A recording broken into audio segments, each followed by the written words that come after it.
First couple of weeks have been really hard on this football team. Man, it's got to be a great feeling to get out of here with the win. It is. I mean, I'm so proud of the kids and the coaching staff. They put a lot of work in. Like the kids, they never gave up. They believed through those first 2 weeks. They came out and played, obviously, the best game we've played to this point this year. So, I mean, can't say enough about the kids and the coaching staff for just putting in the extra work. Heritage came into the night. I mean, right off the bat, for two teams that came in, both of them only scored one touchdown all year.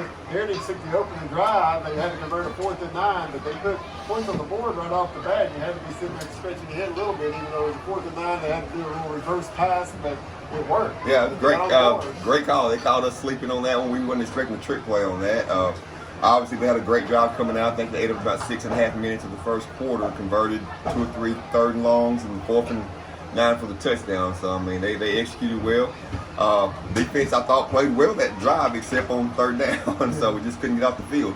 But obviously, we came back and responded. So I'm super proud about that because they could have held their heads down after everything that's happened the first 2 weeks, but they didn't, and they fought through it. And like I said, I can't say enough about how proud I am of the kids right now. That's what I was going to say. They fought right back. I mean, tied the game up at 7, and then right there before half, just walk us through that. I mean, there's a chance where you could have took a knee and been done and been happy with the 7-7 lead and knowing you're getting the ball back and starting the second half, but you were really aggressive at that time, and it really paid off. Yeah, we felt like with the minute 36 left, we had enough time, had a timeout, I think, left in our pocket, so we felt like we got anything on 1st down, we could make a play, and I think barely scrambled and hit Landon Lane on the big play there, and then we hit Owen on the seam route right there, and we talked about that on the sideline, and it couldn't have worked any better than what we talked about there, so that was a great play. I know he's super excited, his first high school touchdown, so I mean, can't say enough about the young guys. And that's a big situation because y'all have not had those 2-minute drills very often in the past to be able to go out and execute like that when it's... Yes. I mean, we work on it in practice, obviously. I know it sometimes don't look like it, but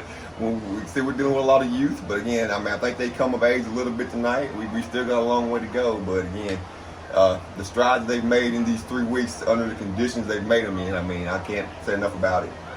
Then you give them kind of a dose of their own medicine, a little trickery yourself to begin the second half. I'm sure you thought about that in the locker room, but it worked to perfection. Yeah, well, we had that. We thought about calling in the first half, actually on the series right before halftime, and I wanted to save it, knew we would get the ball coming out. And once we went down and scored, we was like, hey, first play needs to be a trick play. If we can get a little momentum and keep us excited, then we felt like that'd be big for us carrying the rest of the half. 21-7 at that point, but give Heritage credit to come back and tie the ball game up, but then a big play again. Baxter hit Brazen down the far sideline. Brazen did a lot on his own there, cut it back the middle of the field, and got a 2-point conversion accidentally, but it worked out great. But I mean, that was just a huge scenario in the ball game there to go up 8. Hey, it was no saying sometimes better to be lucky than good, so we'll take it. I mean, obviously that wasn't a planned play, but it worked out great for us. But the play for Brazen was fantastic after he come back.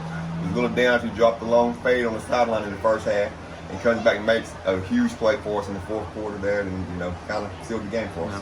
So. Baylor throwing him at 225, 3 touchdowns. He's really starting to grow and develop in that quarterback role, seeing the field well and executing back there. Yes, Baylor's come a long way. He's maturing every day as a quarterback.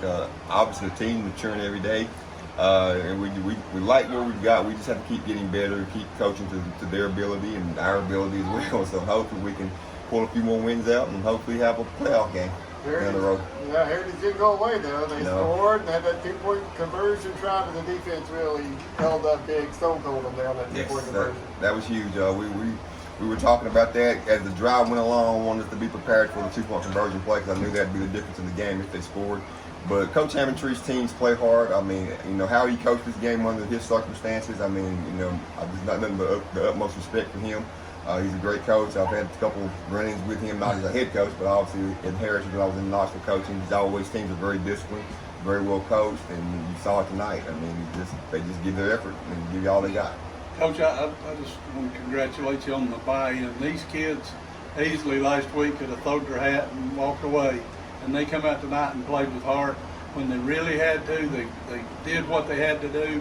And this goal line stand out here, they thought they had you pushed because they'd come 2-2-2, and then all of a sudden you hold them up. So I really love the heart that we saw these guys buy into and fight tonight. They've got a ton of fight, a ton of heart. They want to win probably more than I want to win at times. So, I mean, and then it's a process. We realize we've got a young team and we've got some things we've got to work on to get better as a coaching staff, and myself getting better as a coach. And But we're here every day. We're not going anywhere. We're going to keep putting in the work, and hopefully we keep getting some exciting wins like this tonight. It's nice to have your players back. I mean, we're saying names like Wilson, DeVoe, Ramos tonight. We ain't said those names much all year, and then they make a difference. Yeah, and it was great. I mean, one of the things we did tonight probably wasn't the most noticeable to most fans. We actually went with a very young offensive line and kept a defensive line. We kind of separated kids and didn't let them play both ways. Made a ton of mistakes penalty-wise with some of our young guys over there, but they fought. I mean, that's all you can ask. If they'll fight each and every play, each and every down, I'll take that. Congratulations, buddy. Thank you. I appreciate it. Much needed, and it definitely got to be kind of a little weight off your shoulders, even though just couldn't get a win. It just makes everybody feel good. It does. Labor Day weekend. Labor Day weekend. Hey, UT wins, we win. It's always great, right? Well, I'll let you go and enjoy us with your team. So, you got anything for you, Dennis? I know you got a few questions, but you can do that in a minute. But congratulations, Coach. Appreciate it. Thank you. Appreciate it. Thanks.